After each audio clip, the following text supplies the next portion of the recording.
Hello friends, नमस्कार, जय हिंद। आज हम लोग बहुत इम्पॉर्टेंट टॉपिक चूज किया गया है, वोल्केनो यानी ज्वालामुखी। दोस्तों, यहाँ से क्वेश्चन एग्जाम में आते ही आते हैं। ठीक है, सीधा क्वेश्चन पूछ लेता है, फ्यूजियामा ज्वालामुखी किस देश से संबंधित है, या निम्न में से बता दीजिए कौन सा सक्रिय ज्वालामुखी का उदाहरण है। इस तरह का क्वेश्चन आता है। ठीक है, तो शुरुआत करते हैं हम लोग ज्वालामुखी वोल्केनो। ठीक है, वोल्केनो। ठीक है, हम लोग का जो टॉपिक रहेगा वो रहेगा ज्वालामुखी वोल्केनो। दोस्तों, सबसे पहले बात यह आती है कि ज्वालामुखी होता क्या है। ठीक है, ज्वालामुखी क्या होता है तो सभी लोग जानते होंगे, या एक बार देख लीजिए, वह छिद्र या ओपनिंग या दरार रेप्चर जिसका संबंध किससे होगा, पृथ्वी के आंतरिक भाग से, जिसके माध्यम से गैस, जलवाष्प, राख, तरल लावा आदि का निर्गमन होता है। ठीक है, मतलब पृथ्वी से लावा, ठीक है, तरल पदार्थ, गैस, जलवाष्प, राख का निकलना, ये क्या है, ज्वालामुखी है। ठीक है, ज्वालामुखी है। अब ज्वालामुखी कैसा होगा तो देखिए, ये मान लीजिए पृथ्वी इस तरह का, इस तरह से उद्गार देखे होंगे, इस तरह से, ये हमारी पृथ्वी के आंतरिक भाग है, आंतरिक भाग। अब इसमें से जलवाष्प है, राख है, ये सभी भाग निकलते हैं। ठीक है, तो यही है ज्वालामुखी, यानी क्या है, पृथ्वी की आंतरिक घटना है जो पृथ्वी के बाहरी सतह पर दिखता है। ठीक है, विस्फोट होता है, दिखता है, वही क्या है, ज्वालामुखी है। ठीक है, सबसे अधिक इसमें निकलता है, अगर क्वेश्चन पूछा जाए कि ज्वालामुखी उद्गार से सबसे ज्यादा कौन सा पदार्थ निकलता है, तो उसमें सबसे ज्यादा पदार्थ निकलता है जलवाष्प। ठीक है, वाटर वेपर, जलवाष्प। ठीक है, फिर गैसें निकलती, डिफरेंट टाइप की गैसें हैं। ठीक है, राख है, तरल लावा है, मैग्मा। मैग्मा पृथ्वी का पृथ्वी के अंदर से तरल पदार्थ जब बाहर आता है तो उसको मैग्मा बोलते हैं, और धीरे से जब ठंडा हो जाता है तो उसको बोलते हैं लावा, उसको बोलते हैं लावा। यानी जब उद्गार हो रहा है इस तरह से तो ये है मैग्मा। ठीक है, तरल पदार्थ मैग्मा है। अब जब ठंडे होकर जम जाएगा तो इसको बोला जाएगा लावा बोलते हैं। ठीक है, उसको बोलते हैं लावा। फ्रेंड्स, अब आता है कि ज्वालामुखी कितने प्रकार के होते हैं, तो हम लोग पढ़ा जाएगा सक्रियता के आधार पर, एक्टिविटी के आधार पे ज्वालामुखी 3 प्रकार के होंगे। ठीक है, फर्स्ट सक्रिय ज्वालामुखी, एक्टिव वोल्केनो। ठीक है, एक्टिव वोल्केनो। सेकेंड है प्रसुप्त ज्वालामुखी, डॉर्मेंट वोल्केनो, डॉर्मेंट वोल्केनो। और थर्ड वन है शांत ज्वालामुखी, यानी एक्सटिनेट वोल्केनो। ठीक है, तो सक्रियता के आधार पर ज्वालामुखी कितने प्रकार के हैं, 3 प्रकार के। पहला सक्रिय ज्वालामुखी, एक्टिव। दूसरा प्रसुप्त ज्वालामुखी, डॉर्मेंट। और थर्ड वन है शांत ज्वालामुखी, एक्सटिनेंट। देखिए, सक्रिय ज्वालामुखी क्या है, तो नाम से ही है कि वो एक्टिव होगा।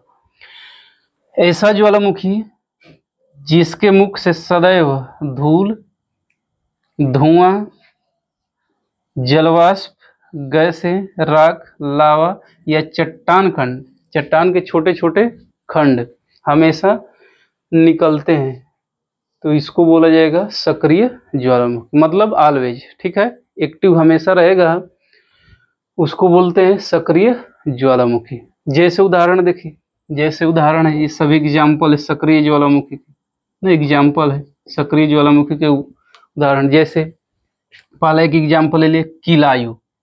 किलायु ज्वालामुखी, सीधा क्वेश्चन आता है, किलायु ज्वालामुखी वोल्केनो कहाँ पर है, तो ये हवाई द्वीप, जानते हैं कि हवाई द्वीप यूएसए के अंतर्गत आता है। एक और हवाई द्वीप पर देखिए, माउना लोआ, जो सक्रिय ज्वालामुखी है, माउना लोआ, बहुत बार क्वेश्चन पूछा गया है, माउना लोआ। माउना लोआ लिखा रहा है ना, ठीक है, माउना लोआ। फिर देखिए दूसरा एक समेरु, समेरु इंडोनेशिया में। मेरोपी, ये भी सक्रिय ज्वालामुखी है, एक्टिव वोल्केनो है। तीसरा है दुकानो, ये भी है इंडोनेशिया में। तो दोस्तों, समेरु, मेरोपी और दुकानो ज्वालामुखी जो एक्टिव ज्वालामुखी है, कहाँ पर है, इंडोनेशिया में। अगला और उदाहरण देखिए, लांगीला एवं बगाना, लांगीला एवं बगाना ज्वालामुखी कहाँ पर है, Papua New Guinea, Papua New Guinea. अगला है, बहुत बढ़िया उदाहरण है जो हमेशा क्वेश्चन पूछा जाता है कि भारत का एकमात्र सक्रिय ज्वालामुखी कहाँ पर है। भारत का एकमात्र एक्टिव वोल्केनो कहाँ पर है, इंडिया का, तो वो है भारत के बैरन द्वीप पर, अंडमान निकोबार में, बैरन द्वीप पर, अंडमान निकोबार। ठीक, मौना लो हो गया। फिर एक आता है माउंट एटना, माउंट एटना जो इटली में, ठीक है, इटली में है। दोस्तों आपको कमेंट करके बताना है हवाई द्वीप की राजधानी कहाँ पर है। हवाई द्वीप जो यूएसए के अंतर्गत है उसकी राजधानी कहाँ पर है। ठीक है, तो सक्रिय ज्वालामुखी क्या हुआ, तो सक्रिय ज्वालामुखी वो हुआ कि वैसा जो ज्वालामुखी जिसमें से हमेशा ऑलवेज उद्गार होते हैं, जिसमें से गैस हमेशा निकलेगी, धुआं निकलेगा, जलवाष्प निकलेगा, राख निकलेगा, ठीक है, मैग्मा निकलेगा, मैग्मा ठंडा होगा, लावा बन जाएगा, ये निकलेगा, चट्टान खंड निकलते हैं, तो उसको बोलते हैं सक्रिय ज्वालामुखी। ठीक है, सक्रिय ज्वालामुखी। दूसरा देखते हैं हम लोग प्रसुप्त ज्वालामुखी, डॉर्मेंट। डॉर्मेंट, प्रसुप्त का मतलब क्या है, सोया अवस्था में, ठीक है, ठंडे अवस्था में। देखिए, जिसमें निकट भविष्य में, मतलब वैसा ज्वालामुखी जिसमें निकट भविष्य में उद्गार नहीं हुआ है, उद्गार नहीं हुआ है, लेकिन कभी भी उद्गार हो सकता है, यानी संभावना है कि उसमें उद्गार होगा, उस तरह के ज्वालामुखी को बोलते हैं प्रसुप्त ज्वालामुखी या डॉर्मेंट वोल्केनो। ठीक है, भविष्य में उद्गार नहीं हुआ है लेकिन आगे भविष्य में उद्गार हो सकता है। ठीक है, जैसे उदाहरण देखिए विसुवियस ज्वालामुखी, और विसुवियस ज्वालामुखी जानते हैं कहाँ पर है, इटली। ठीक है, इटली। अगला है फ्यूजियामा, फ्यूजियामा जानते होंगे जापान में, फ्यूजियामा जापान। क्राकाटोआ, क्राकाटोआ हमें लग रहा है नहीं दिख रहा होगा, क्राकाटोआ, तो देखिए क्राकाटोआ, क्राकाटोआ ज्वालामुखी जो है वो है इंडोनेशिया में, कहाँ पर, इंडोनेशिया में, इंडोनेशिया। कमेंट करके आपको बताना है कि विश्व का सबसे बड़ा द्वीपीय देश कौन सा है, विश्व का सबसे बड़ा द्वीपीय देश कौन सा है। अगला है नारकोंडम, और जानते हैं नारकोंडम द्वीप, नारकोंडम द्वीप पर स्थित है भारत के अंडमान निकोबार में। ठीक है, तो भारत का सक्रिय ज्वालामुखी का अगर उदाहरण पूछा जाए एक्टिव वोल्केनो का, तो क्या होगा, बैरन द्वीप पर है। और भारत का डॉर्मेंट यानी प्रसुप्त ज्वालामुखी का अगर उदाहरण पूछा जाए तो वो है नारकोंडम। कौन सा है, नारकोंडम। ठीक है, अगला जो ज्वालामुखी है, थर्ड वन है, वो है शांत ज्वालामुखी, शांत ज्वालामुखी यानी एक्सटिनेट वोल्केनो। शांत ज्वालामुखी दोस्तों क्या होता है, तो एकदम शांत ही होगा, शांत का मतलब एकदम शांत होगा, जिसमें कभी उद्गार नहीं हुआ है और भविष्य में भी उद्गार होने की संभावना नहीं है, यानी वे ज्वालामुखी जिसका कभी भी उद्गार नहीं हुआ और भविष्य में भी उद्गार होने की संभावना नहीं है, उस तरह के ज्वालामुखी को बोला जाता है शांत ज्वालामुखी, एक्सटिनेट वोल्केनो। जैसे उदाहरण देख लीजिए किलिमंजारो। ठीक है, किलिमंजारो जानते हैं कहाँ पर है, तंजानिया में। ठीक है, तंजानिया। कमेंट करके आपको बताना है किलिमंजारो तंजानिया, तंजानिया की कैपिटल कहाँ पे, तंजानिया की कैपिटल कहाँ पर है। दूसरा है को सुल्तान, को सुल्तान जानते हैं कहाँ पर, ईरान है। ठीक है, ईरान। फिर है देवबंद है, एकांकागुआ है इंडीज पर। ठीक है, जो विश्व की सबसे लंबी पर्वत श्रेणी है वो है माउंट एंडीज पर्वत श्रेणी, एकांकागुआ। ठीक है, तो दोस्तों ये सभी था शांत ज्वालामुखी, प्रसुप्त ज्वालामुखी और सक्रिय ज्वालामुखी की परिभाषा और कुछ उदाहरण। अब देखते हैं विभिन्न देशों में कौन कौन से ज्वालामुखी स्थित है जहाँ से क्वेश्चन आता है। ठीक है, अब देखते हैं एक साथ सभी ज्वालामुखियों को जो विभिन्न देशों में स्थित है। ठीक है, तो हेडिंग देख लीजिएगा, विश्व के प्रमुख ज्वालामुखी। ठीक है, विश्व के प्रमुख ज्वालामुखी एक साथ। जैसे पहला है माउना लोआ ज्वालामुखी कहाँ पर है? तो माउना लोआ ज्वालामुखी जो एक सक्रिय ज्वालामुखी है, अभी पढ़ा गया है, हवाई द्वीप पर है। और हवाई द्वीप किसके अंतर्गत आता है? तो यूएसए के अंतर्गत। तो माउना लोआ हवाई द्वीप पर स्थित है। ठीक है।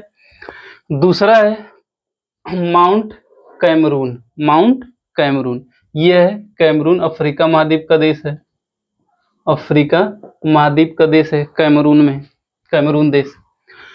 तीसरा जो देश है वो है, तीसरा जो ज्वालामुखी है वो है माउंट इरेबस। माउंट, बहुत बार ये क्वेश्चन पूछा गया कि माउंट इरेबस ज्वालामुखी कहाँ पर है? तो माउंट इरेबस है रास द्वीप, और रास द्वीप है कहाँ पर? अंटार्कटिका।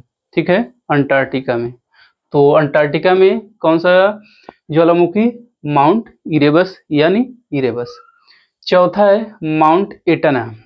एटना सिसिली द्वीप पर है, और सिसिली द्वीप यानी इटली में। Etna Italy, Etna Italy. पांचवा है ओजस डेल सलाडो। ओजस डेल सलाडो जानते होंगे, यह अर्जेंटीना और चिली के बॉर्डर पर, अर्जेंटीना और चिली के सीमा पर। जानते हैं दोस्तों, अर्जेंटीना और चिली किस महाद्वीप के देश हैं? कमेंट करके बताइए कि अर्जेंटीना और चिली किस महाद्वीप के देश हैं। छठवां जो है कोटोपेक्सी ना, कोटोपेक्सी, माउंट कोटोपेक्सी, ये कहाँ पर? इक्वाडोर। ये दो देश है, इक्वाडोर दक्षिण अमेरिका महाद्वीप का देश है। ठीक है, दक्षिण अमेरिका महाद्वीप का देश है। तो कोटोपेक्सी इक्वाडोर में। सातवां है विसुवियस, अभी हम लोग पढ़ा गया था विसुवियस, ये है नेपल्स की खाड़ी इटली में। ठीक है, नेपल्स की खाड़ी इटली में है विसुवियस ज्वालामुखी। आठवां है स्ट्राम्बोली, यह है लिपारी द्वीप भूमध्य सागर में। जानते हैं कि भूमध्य सागर की प्रकाश स्तंभ बोलते हैं स्ट्राम्बोली को, स्ट्राम्बोली को बोलते हैं भूमध्य सागर का प्रकाश स्तंभ, यानी क्या है? स्ट्राम्बोली एक सक्रिय। अगला है नौवां क्राकाटाओ ज्वालामुखी। क्राकाटाओ अभी हम लोग पढ़ा गया, ये कहाँ पर है? इंडोनेशिया। ठीक है, इंडोनेशिया में। आगे हम लोग देखते हैं कटमई। कटमई ज्वालामुखी कहाँ पर? अलास्का। और जानते हैं कि अलास्का किसका हिस्सा है? यूएसए का। कनाडा के ऊपर भले है, लेकिन यूएसए का हिस्सा है। आपको कमेंट करके बताना है अलास्का और रूस, अलास्का और रूस को कौन सी जल संधि अलग करती है? कौन सी जल संधि अलग करती है? यानी जानते हैं कि अलास्का उत्तरी अमेरिका महाद्वीप का देश है, और रूस जो है एशिया महाद्वीप का देश है। तो एशिया और यूरोप को कौन सी जल संधि अलग करती है? ठीक है। अगला माउंट रेनियर। माउंट रेनियर और माउंट सिस्ता। माउंट सिस्ता, ये दोनों ज्वालामुखी हैं यूएसए में। कहां पर? यूएसए में। तो माउंट रेनियर और माउंट सिस्ता कहां पर? यूएसए में। अगला है मियाना। मियाना ज्वालामुखी फिलीपींस में। मियाना ज्वालामुखी कहां पर? फिलीपींस में। जानते हैं फिलीपींस सरकार द्वारा रेमन मैग्सेसे पुरस्कार दिया जाता है, जिसे कहा जाता है एशिया का नोबेल। और जानते हैं कि अंतर्राष्ट्रीय चावल अनुसंधान संस्थान भी कहाँ पर है? फिलीपींस की राजधानी मनीला में, यानी फिलीपींस में। ठीक है। 14 नंबर माउंट पोपा। माउंट पोपा, और माउंट पोपा जो ज्वालामुखी है म्यांमार में। ठीक है, म्यांमार में। कमेंट करके आपको बताना है म्यांमार से भारत के कितने राज्य टच होते हैं? म्यांमार से भारत के कितने राज्य टच होते हैं? कितने राज्यों की सीमा स्पर्श करती है म्यांमार को? ठीक है, कमेंट में आपको बताना है। 15 नंबर है देवबंद और को सुल्तान। बहुत बार ये क्वेश्चन पूछा गया है कि देवबंद और को सुल्तान ज्वालामुखी कहाँ पर है? ये तो है ईरान में। कहाँ पर? ईरान में। ठीक है, इसकी राजधानी कहाँ पर है? तेहरान। अगला है माउंट पिनाटुबो। माउंट पिनाटुबो, ये भी है कहाँ पर? फिलीपींस में। कहाँ पर? फिलीपींस में। ठीक है, फिलीपींस। कमेंट करके आपको बताना है कि रेमन मैग्सेसे पुरस्कार से सम्मानित प्रथम भारतीय कौन है? प्रथम भारतीय व्यक्ति कौन है रेमन मैग्सेसे पुरस्कार से? तो माउंट पिनाटुबो कहाँ पर? फिलीपींस। अगला है माउंट ताल। माउंट ताल, ताल ये भी है कहाँ पर, फिलीपींस में। तो माउंट ताल जो ज्वालामुखी है वहां पर भी, वो भी कहाँ पर है, फिलीपींस में। अच्छा, ये माउंट, माउंट का मतलब पर्वत कैसे हो जा रहा है, तो ज्वालामुखी है, जब उद्गार होगा तो धीरे धीरे मैग्मा क्या होगा, जम रहा होगा, तो एक क्या हो जाएगा, ये पर्वत की तरह हो जाएगा, इस तरह से पर्वत की तरह हो जाएगा, है कि नहीं, इस तरह से पर्वत की तरह हो गया होगा, तो इसीलिए इसको बोलते हैं माउंट। ठीक है, माउंट तो जम गया तो एक पर्वत ही तो हो गया ये। तो इसलिए बोलते हैं माउंट। अगला है चिम्बा रेजो, चिम्बा रेजो, और ये है इक्वाडोर में। और दोस्तों इक्वाडोर है दक्षिण अमेरिका महाद्वीप का देश है। इक्वाडोर दक्षिण अमेरिका महाद्वीप का देश है। तो वहां पर एक ज्वालामुखी है, कौन सा, चिम्बा रेजो, चिम्बा रेजो। आगे देखते हैं सुआ नेसे जीमा, सुआ नेसे जीमा जो ज्वालामुखी वो है जापान में। और उसी तरह एक और नाम है साकुरा जीमा, साकुरा जीमा ज्वालामुखी भी है कहाँ पर, जापान में। ठीक है, जापान में। अगला है हेकला एवं लाकी, हेकला ज्वालामुखी और लाकी ज्वालामुखी कहाँ पर है, तो ये है आइसलैंड में। कहाँ पर, आइसलैंड। तो जानते हैं अगला सेंट हेलेंस, सेंट हेलेंस ज्वालामुखी, ये है कास्केड श्रेणी। तो जानते हैं कास्केड श्रेणी जो है, पर्वत श्रेणी, ये कास्केड श्रेणी, ये है यूएसए में। ठीक है, यूएसए यानी अमेरिका में। ठीक है, अमेरिका। अगला है पकाया, पकाया ज्वालामुखी, ये है ग्वाटेमाला में। कहाँ पर, ग्वाटेमाला देश में। अगला है पांचवा विल्ला टिक्का, विल्ला टिक्का, और ये है चिली में। कहाँ पर, चिली। आपको कमेंट करके बताना है चिली की राजधानी कहाँ पर है, चिली की राजधानी कहाँ पर है। आपको बता दे रहा हूँ कि चिली जो है दक्षिण अमेरिका महाद्वीप का देश है। ठीक है, चिली दक्षिण अमेरिका महाद्वीप का देश है, जहाँ पर सबसे अधिक विस्तार है कौन सा, एंडीज, एंडीज पर्वत श्रेणी का विस्तार सबसे अधिक कहाँ पर है, चिली में। अगला है रूहा पेई, रूहा पेई, और यह है ज्वालामुखी न्यूजीलैंड में। कहाँ पर, न्यूजीलैंड में। अगला है पारिकन, पारिकन ज्वालामुखी है मेक्सिको में। ठीक है, मेक्सिको में। अगला है 28 नंबर असामा, असामा ज्वालामुखी है जापान में। असामा कहाँ पर है, जापान में। 9वां है पोपो कैपेटिकल, पोपो, पोपो कैटेपिकल, कैटेपिटल, और पैरीकुटीन, पैरीकुटीन, ये दोनों है मेक्सिको में। ठीक है, मेक्सिको में पैरिकन, पोपो कैटेपिटल और पैरीकुटीन, ये तीन है ज्वालामुखी कहाँ पर, मेक्सिको में, जिसकी राजधानी है मेक्सिको सिटी। अगला है चिल्लन, इंपॉर्टेंट है, याद भी हो जाएगा। चिल्लन है चिली में, चिल्लन चिली, चिल्लन चिली। और एक और है बार, बार ज्वालामुखी कहाँ पर, कास्केड श्रेणी, और अभी बताया गया कास्केड श्रेणी यानी यूएसए में, संयुक्त राज्य अमेरिका, जिसकी राजधानी है वाशिंगटन डीसी, वाशिंगटन डीसी में। तो दोस्तों ये सब था विश्व के प्रमुख ज्वालामुखी, जहाँ से क्वेश्चन आते ही आते हैं। दोस्तों किस तरह से याद करना है, सबको एक साथ लिख लीजिएगा, और एक एक करके 4-4 5 बार, नहीं याद हो रहा है तो 4-5 बार जब रिवीजन करेंगे तो याद होगा, क्यों नहीं। ठीक है, नहीं भी याद है, क्योंकि अगर नहीं याद होता है ऐसा लगता है, क्योंकि माइंड में लगता है कि हमें यार घटना ही नहीं याद हो रहा। ठीक है, तो घटना याद होता है, ठीक ना, लेकिन माइंड नहीं एक्सेप्ट कर पाता है कि हमको याद है, मन जो है एक्सेप्ट नहीं कर पाता है कि हमको याद है या नहीं है। लेकिन जिसी तरह क्वेश्चन पेपर में क्वेश्चन आते हैं, 4 ऑप्शन आते हैं, तो अपने आप क्लियर हो जाता है। फिर भी अपने हिसाब से ट्रिक याद रखिए। माउना लोआ हवाई द्वीप, माउना लोआ हवाई द्वीप, माउना है, लोआ है, हवाई द्वीप है।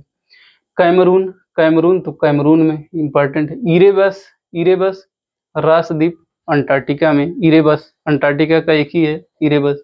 Etna Italy, Ojos del Salado Argentina Chile, Cotopaxi Ecuador, Vesuvius Naples की खाड़ी इटली में, स्ट्राम्बोली लिपारी द्वीप भूमध्य सागर में, क्राकाटोआ इंडोनेशिया में, कटमई अलास्का यूएसए में, माउंट रेनियर और माउंट सिस्ता यूएसए में, मियाना फिलीपींस में, माउंट पोपा म्यांमार में, पोपा म्यांमार, देवबंद और को सुल्तान ईरान में, माउंट पिनाटुबू फिलीपींस में, माउंट ताल है फिलीपींस में, चिम्बारेजो है इक्वाडोर में। ठीक है।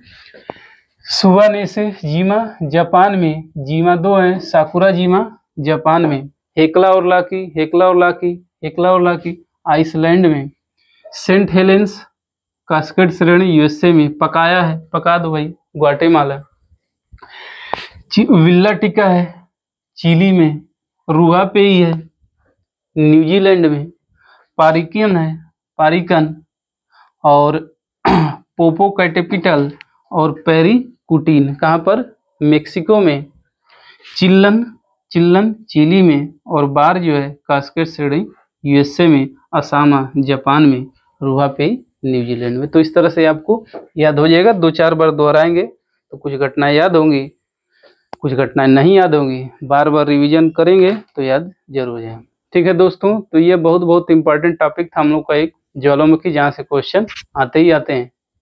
चलिए ठीक है, धन्यवाद।